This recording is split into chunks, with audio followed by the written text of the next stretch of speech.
প্রধান সড়কের পাশে আমাদের একটি লেন করে দিতে হবে, এখানে শুধু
অটোরিকশা সেই কারণে বলতে চাই প্যাডেল রিক্সা এবং অটো রিক্সা উভয়ের প্রতিনিধিত্ব করি আমরা রিক্সা ভ্যান ইজিবাইক শ্রমিক ইউনিয়ন।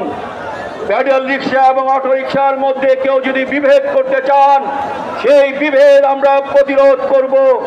আমরা শ্রমিক, আমাদের সবচেয়ে বড় পরিচয় আমরা শ্রমিক এবং আমরা আমাদের এই শ্রমিকদের স্বার্থ রক্ষা করার জন্য প্যাডেল এবং অটো সব কিছুর মধ্য দিয়েই আমরা আমাদের যেই শ্রমিকদের স্বার্থ সেই স্বার্থ বজায় রাখব। প্রিয় ভাইয়েরা আমার, কোন বোনেরা এখানে আছেন, তারা এসছেন, গ্যারেজের যারা কাজ করেন সেই রকম বোনরা আমাদের আসছেন।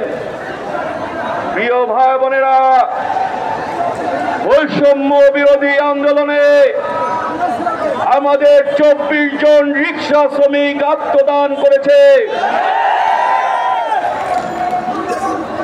নিহত নাফিস যখন রাজপথে পড়েছিল আমাদের রিক্সা চালক ভাই নুরু মিয়া তাকে তুলে হাসপাতালে নিয়ে গিয়েছিল।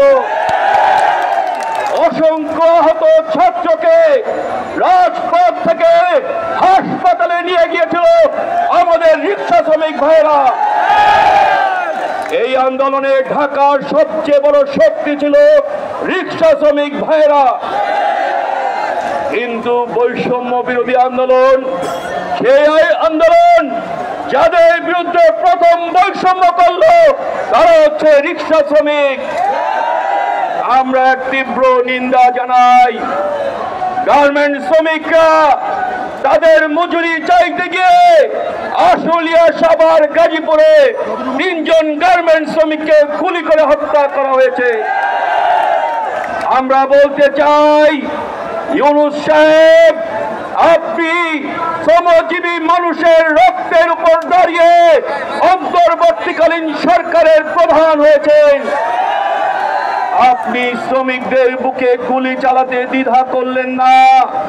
আপনি শ্রমিকদের পেটের ভাত কেড়ে নেওয়ার জন্য দ্বিধা করলেন না। আমরা এটা সহ্য করব না। আমাদের কাছে বৈষম্য বিরোধী হচ্ছে কেউ খাবে তো কেউ খাবে না, তা হবে না, তা হবে না। কেউ খাবে তো কেউ খাবে না। প্রিয় ভাইরা আমার, এই শেখ হাসিনার পতনের আগে শেখ হাসিনার ওবায়দুল কাদের। আমি ওবায়দুল কাদের বললাম, আপনারা তারে কি বলেন? কি বলেন? এই কাদের ঘোষণা করেছিল অটো রিক্সা চলতে দিবে না। আমরা শুধু বলেছিলাম আপনার এই ঘোষণার প্রতিবাদে আগামীকাল ঢাকা শহরের রাজপথ রিক্সা শ্রমিকরা দখল নেবে। আমাদের কথায় ভয় পেয়ে শেখ হাসিনা ঘোষণা করেছিলেন ওবায়দুল কাদেরকে, রিক্সা বন্ধ করার ওবায়দুল কাদেরকে রিক্সা বন্ধ করতে পারেন নাই। যারা এই ষড়যন্ত্রের পিছনে আছেন তারা এখন কোর্টে আশ্রয় নিয়েছেন। কোর্টে গিয়ে আমাদের বিরুদ্ধে মামলা করে কোর্টের মাধ্যমে রায় নিয়ে আর রিক্সা বন্ধ করার ষড়যন্ত্র করছেন। আমরা সেই ষড়যন্ত্রের দাঁত ভাঙা জবাব দেব। আমরা রিক্সা শ্রমিকরা কি বলেছি? আমরা 2 দফা দাবি দিয়েছি। আমরা বলেছি আমাদেরকে লাইসেন্স দেওয়া হোক। লাইসেন্স দিলে কি হবে? প্রথম কথা, আমাদের উপরে চাঁদাবাজদের যে অত্যাচার, মাসে 3000 টাকা করে চাঁদা দেওয়ার যে অত্যাচার, সেই অত্যাচার কমবে। আর সরকারের লাভ হবে, প্রতি বছর আমার কাছ থেকে তারা রাজস্ব পাবে। বাংলাদেশে 60 লক্ষ রিক্সা আছে, 60 লক্ষ রিক্সার কাছ থেকে সরকার রাজস্ব পাবে। 2 নাম্বার বলেছি আমাদেরকে যৌক্তিক রোড পারমিট দেওয়া হোক। আমরা যত্রতত্র গাড়ি চালাতে চাই না, আমরা রুট পারমিট অনুযায়ী, যৌক্তিক রুট পারমিট অনুযায়ী গাড়ি চালাতে চাই। 3 নম্বর বলেছি আমাদেরকে প্রশিক্ষণ দেওয়া হোক। 4 নম্বর বলেছি এই যে রিক্সা যদি অনিরাপদ হয়ে থাকে তাহলে আপনারা এত বড় বড় প্রকৌশল বিশ্ববিদ্যালয় কেন আছেন, কেন বুয়েট আছেন, কেন চুয়েট আছেন, কুয়েট আছেন? আপনারা এই রিক্সাকে নিরাপদ করেন। আমরা সরকারকে এই বিষয়ে কোনো পদক্ষেপ নিতে দেখি নাই। আমরা আজকে আপনাদের সামনে ঘোষণা করছি, আমরা রিক্সা ভ্যান ইজিবাইক শ্রমিক ইউনিয়ন, আমরা আমাদের যারা প্রিয় ইঞ্জিনিয়ার আছেন, প্রকৌশলীরা আছেন, যারা মেকানিক্যাল ইঞ্জিনিয়ার, যারা অটোমোবাইল ইঞ্জিনিয়ার, তাদের সমন্বয়ে একটা কমিটি গঠন করব, যারা আমাদের পক্ষে এই রিক্সাকে নিরাপদ করার গবেষণা করবেন এবং একটা নিরাপদ রিক্সা চালু করবেন। প্রিয় ভাই বোনেরা, এখন সর্বশেষ কথা বলি। সর্বশেষ কথা হচ্ছে, আমার নেতা মুন্না ভাই বলছেন আজকে সকালবেলায় আমরা 3 জন অ্যাটর্নি জেনারেলের সাথে দেখা করেছি। অ্যাটর্নি জেনারেল মানে হচ্ছেন সরকারের সবচেয়ে বড় উকিল, তার সঙ্গে আমরা দেখা করেছি, আমরা কথা বলেছি। তার নিচে যিনি আছেন, দ্বিতীয় সর্বোচ্চ যিনি আছেন এডিশনাল অ্যাটর্নি জেনারেল, তার সঙ্গে আমরা কথা বলেছি। তারা বলেছেন গত বৃহস্পতিবারেই তারা এই হাইকোর্টের অন্যায় রায়ের বিরুদ্ধে আপিল করেছেন। আজকে সেই আপিলের শুনানি হওয়ার কথা ছিল, কিন্তু দুর্ভাগ্যবশত একজন সাবেক প্রধান বিচারপতি মৃত্যুবরণ করায় আজকে কোর্ট বন্ধ ঘোষণা করা হয়েছে, ছুটি ঘোষণা করা হয়েছে। সেই কারণে আগামীকালকেই কোর্টে সেই শুনানি হবে। শুনানিতে কি হবে আমরা জানি না। সেই কারণেই বলতে চাই, আগামীকালকেও রাজপথ দখল রাখতে হবে, রাজপথে থাকতে হবে। রিক্সা শ্রমিক ভাইদের বলছি, সুশৃঙ্খল ভাবে আগামীকালও আপনারা রাজপথে থাকবেন। যদি না আমাদের বিরুদ্ধে দেওয়া অন্যায় আইন অন্যায় রায় প্রত্যাহার করা না হয়, তাহলে আমরা রাজপথ ছেড়ে যাব না। আমরা রাজপথেই থাকবো। আমাদের লড়াইয়ের মধ্য দিয়ে গণ অভ্যুত্থানের মধ্য দিয়ে হাসিনা স্বৈরাচারের পতন ঘটেছে, ইউনূস সরকার ক্ষমতা এসেছে। যদি আমাদের পেটে যেই লাথি মারা হয়েছে তার সংশোধন করে না হয়, সংস্কার করে না হয়, তাহলে আমরা একটা দ্বিতীয় গণ অভ্যুত্থানের নেতৃত্ব দেব। আর সেই নেতৃত্ব দেবে বাংলাদেশের শ্রমজীবী মানুষ, রিক্সা শ্রমিক, গার্মেন্টস শ্রমিক সহ বাংলাদেশের সকল শ্রমজীবী মানুষের নেতৃত্বে দ্বিতীয় গণ অভ্যুত্থান হবে। যেই গণ অভ্যুত্থানে শ্রমজীবী মানুষ রাষ্ট্র দখল করবে, তার পক্ষের শক্তি রাষ্ট্র দখল করবে, ক্ষমতা দখল করবে, নতুন সরকার গঠন করবে। আমরা আগামীকালের সুখবরের অপেক্ষায় আছি। যদি সুখবর না আসে, আমরা সবাইকে দুঃসংবাদ দিতে চাই। আপনারাও তিষ্ঠতে পারবেন না, আমাদের পেটে লাথি মেরে আপনারা আরামে থাকতে পারবেন না। প্রিয় বন্ধুরা আমার, আমরা এই সমাবেশের পরে সুশৃঙ্খল ভাবে মিছিল করে শহীদ মিনার যাব। আমাদের দ্বারা যেন কারো কোনো ক্ষতি না হয়, আমাদের দ্বারা কারো প্রতি আমরা অন্যায় না করি, আপনারা সেইটা দেখবেন। আমরা শ্রমজীবী মানুষ, আমরা মেহনতি মানুষ, আমরা শৃঙ্খলা রাখতে জানি, শৃঙ্খলা করতে জানি, এবং আমরা শৃঙ্খলাপূর্ণ লড়াইয়ের মধ্য দিয়ে আমাদের বিজয়কে ছিনিয়ে আনতে পারি। এই কথা বলে আপনাদের সবাইকে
দুর্ঘটনা হয়, সেই দুর্ঘটনা বন্ধ করতে হবে। দুর্ঘটনা হয় যেই কারণে, সেই কারণগুলোকে খুঁজে নিরসন করতে হবে।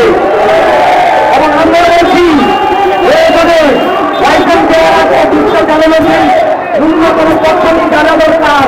সেইটার জন্য তারা ট্রেনিং সেন্টার করেন। আমাদের রিক্সা শ্রমিকরা সেখানে ট্রেনিং নেবে, তারা ট্রাফিক নিয়ম মেনে তারপরে রিক্সা চালাবে। সেই রিক্সা যে ত্রুটি রয়েছে সেই ত্রুটি ছাড়িয়ে সেটিকে নিরাপদ করার জন্য আপনাদের কাছে দাবি জানাচ্ছি। আপনারা তা না করে আপনারা নানান তাল বাহানা করে এই রিক্সা অবৈধ ঘোষণা করার যে পাইকার করতেন, আপনারা ব্যক্তি তুলে নিয়ে যান, আপনারা সিট তুলে নিয়ে যান। আপনাদেরকে আমরা ট্যাক্স দিতে রাজি আছি, আমরা লাইসেন্স দিতে রাজি আছি, সুতরাং আমাদেরকে অবৈধ করা চলবে না। শ্রমিক কখনো অবৈধ হতে পারে না।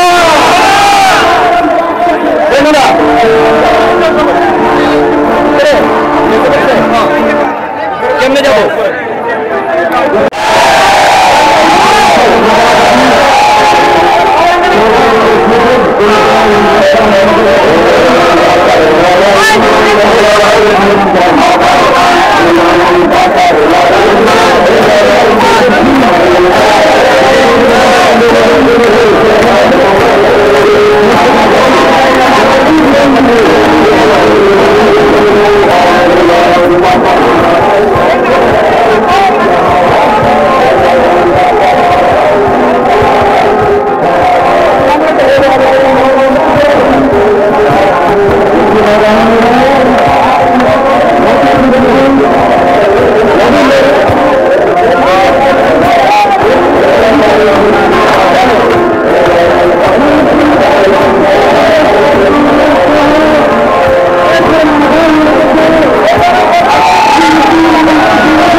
নেতাদের কথা শুনেছেন।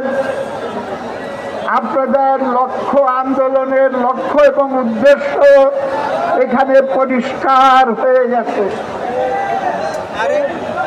আপনারা অন্য কারো সিন্দুক ভেঙে টাকা চুরি করার দাবি করেন নাই।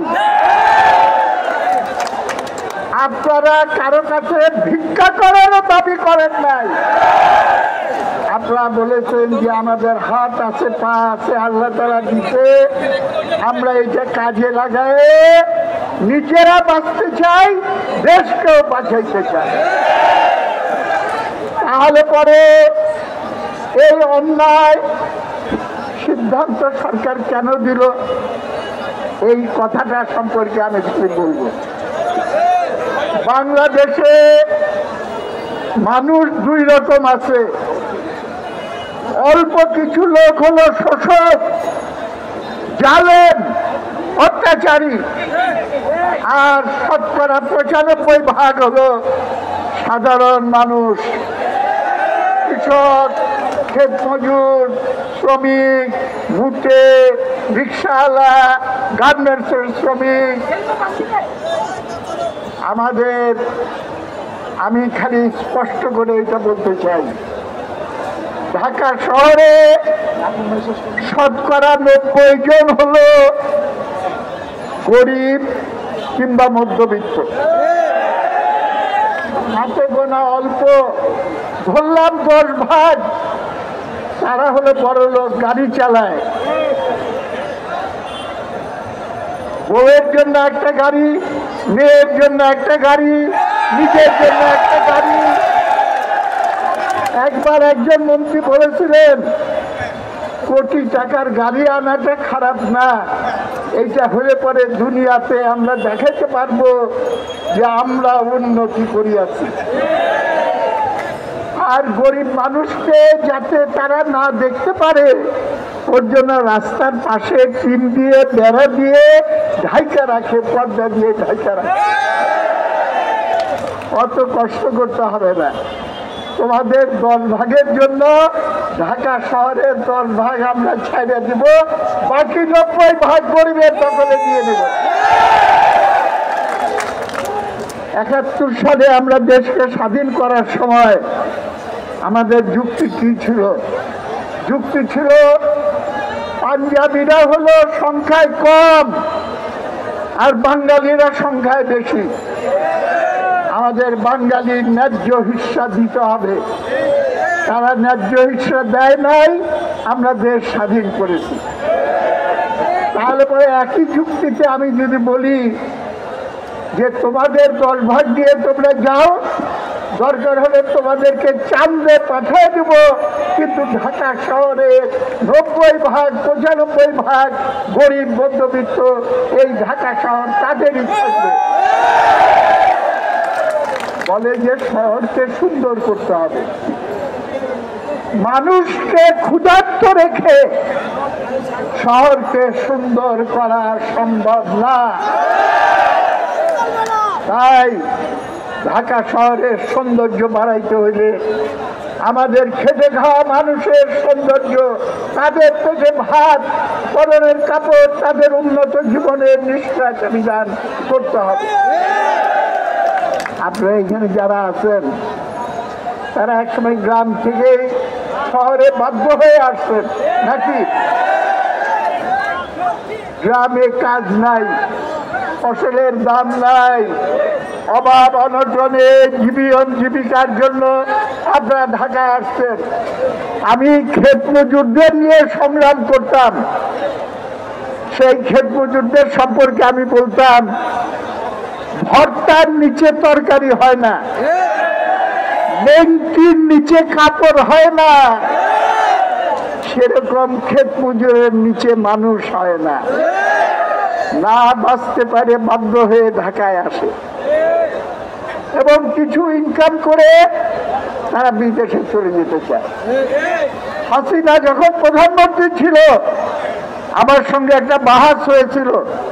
তিনি বললেন, সেলিম ভাই আপনি খালি সমালোচনা করেন, আপনি খালি হিংসা করেন, কিছু লোকের হাতে টাকা জমুক, চুয়ায় এক সময় গরিবের কাছে যাবে, চুয়ায় পড়তে পড়তে আস্তে আস্তে গরিবের কাছে যাবে। আমি বললাম চুয়ায় গরিবের কাছে যায় না, টাকা চলে যায় সুইজারল্যান্ডে, মালয়েশিয়ায়, কানাডায়। এদের হাতে টাকা জমতে না দিয়ে এই টাকা আমার গার্মেন্টসের শ্রমিকদেরকে দেন, এই টাকা আমাদের রিক্সাওয়ালা ভাইদেরকে দেন। আমি গ্যারান্টি দিব একটা পয়সা বিদেশে পাচার হবে না। তারা এই টাকা দিয়ে নিজের সংসার খরচ বহন করবে। গ্রামে যে অভাবী বাবা মা ভাই আত্মীয় স্বজন রেখে আসছে তাদের কাছে এটা দিবে, অর্থনীতি চাঙ্গা হয়ে উঠবে। লড়াই হলে এইখানে শ্রমজীবী মানুষের উপরে যে শোষণ, সেই শোষণ যদি আমরা বন্ধ করতে না পারি, শোষণের ব্যবস্থা যদি বিচারিত করতে না পারি, তাহলে পরে তা না হলে পরে কিছুতেই আমাদের মুক্তি আসবে না। এবং এই সংগ্রামকে আগানোর স্বার্থেই আমরা ফ্যাসিস্ট স্বৈর শাসনের অবসান ঘটিয়েছি। আপনারা শুনেছেন আন্দোলনের খবরাখবর। বসেন বসেন, শেষ করে দিচ্ছি। পাড়ায় পাড়ায় কমিটি বানান, শ্রমিকদের সংগঠন করে তোলেন, রিক্সা ড্রাইভাররা, গার্মেন্টসের শ্রমিকরা, গ্রামের ক্ষেত মজুররা যারা মেহনত করে খায় তাদের সকলের কাছে খবর পৌঁছায় দেন যে এইবার এর সরকার, ওর সরকার, তার সরকার, কত সরকার দেখেছি, আগামী দিনে ইনশাআল্লাহ গরিব মানুষের সরকার হবে। ডিসিএসপি, ব্যাংকের কর্মকর্তা কর্মচারী, মিলিটারি অফিসার, জওয়ান, পুলিশ বাহিনী সবাই হবে এই সংগ্রামের সৈনিক। তাদের ভেতর থেকেই আমরা এই রাষ্ট্রকে গড়ে তুলব।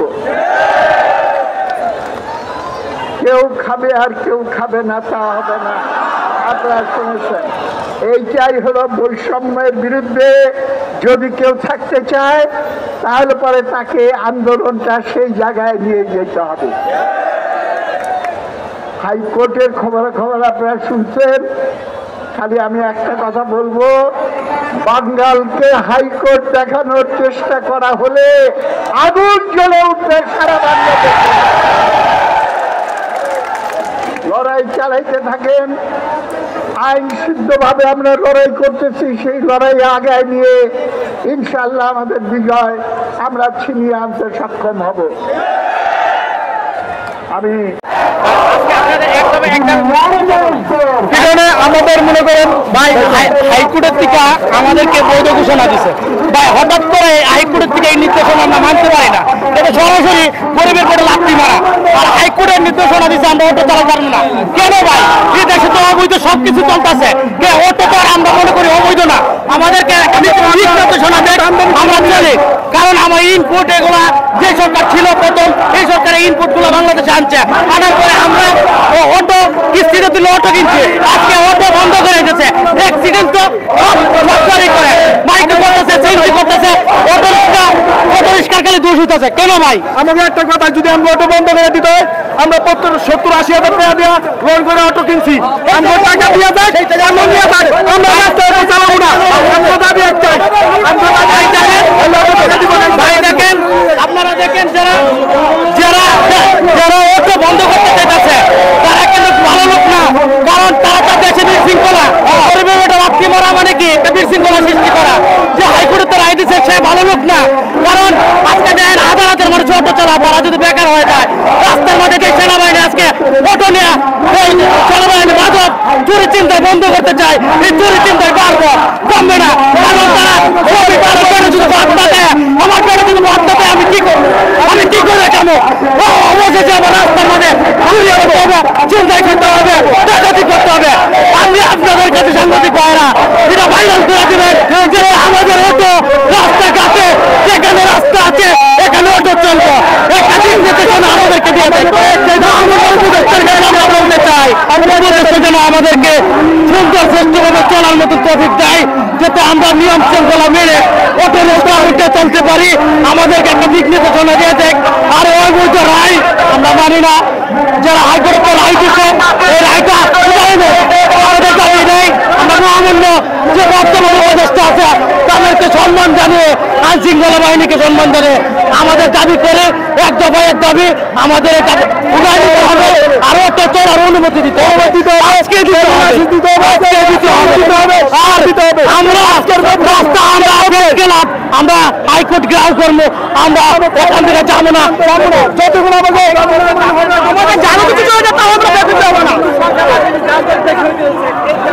এই জন্য তো একটা বাড়িওয়ালার একটা ভদ্রলোকের 5টা গাড়ি আছে, কেন 5টা গাড়ি দরকার লাগে? একটা গাড়ি কিনতে পারে না, একটা গাড়িতে স্কুলে দিয়ে বাচ্চা নিয়ে অফিসে যেতে পারে না, 5টা গাড়ি কেন লাগে? 5টা মোটর সাইকেল ওরা আমাদেরকে লাগাইতে, আবার ওরাই আমাদের কি বলে আমাদের অটো কোনোদিন নিয়ম শৃঙ্খলা মানতে হবে না। কারণ ভাই এটাই আমাদের অটোটার উপরে তারা কেন ভাই আমরা 50 টাকা করে 20 টাকা নিয়ে যাই, এই কারণে আমরা তো জনগণের সেবা দিতে চাই। কারণ যে লোকগুলো আছে যারা অফিসে চাকরিজীবী যারা আছে তারা 15,000 টাকা বেতন, এত 50 টাকাটা সেঞ্জি 200 টাকাটা সেঞ্জি সে আমার পার রিক্সার মালিক সমিতি তারা মনে করেন হাইকোর্টে মামলা দিছে, তারপরে বইরা দিব আর এই অটো রিক্সা চলবে যতগুলো এই দাবি মানা না হবে।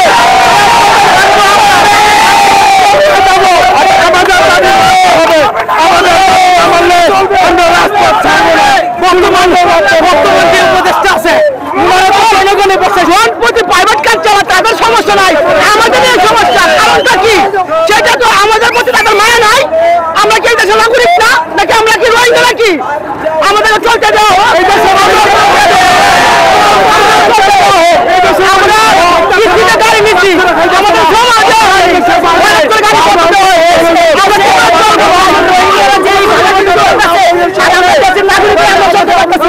আমরা কি দোষ করছি? আর উপদেষ্টা ভাই তারা কিন্তু দেখতে পারে না আমাদের শেখ হাসিনা, সে বলে প্রধানমন্ত্রী শেখ হাসিনা কিনে এরা উদ্বোধন করছে, আরে সেও সংশোধনে আমাদের এই দেশে চলতে দেয় না, ওরাও দিব আমাদের এই রাস্তায় চলতে। 30-35 আমরা কেমন বাঁচবো, কি করে খাবো? আমরা সব গাড়ির মধ্যে ব্যাটারি আছে, ব্যাটারি কি অবৈধ? আমাদেরকে করেন না, তা না হলে কিন্তু বলবো যে আগে সরকারি ভালো ছিল। ঠিক আছে, আপনাকে আমরা খুব সম্মান করে বলছি, যে বলার জন্য আগে সরকারি ভালো ছিল, আমাদের এই কথা বলার জন্য বাধ্য করবেন না আপনি। আপনাকে কথা বলে দিই, আপনি গরিবের দুঃখ বুঝেন, আপনি গরিবের দুঃখ বুঝেন, আপনারা 4-5 বছর ঘরে থাকতে পারবেন, তা নাও থাকতে পারবেন না। জেনেছিলেন বলবো আপনাকে। এই সরকারও আন্দোলন করছে, আমরা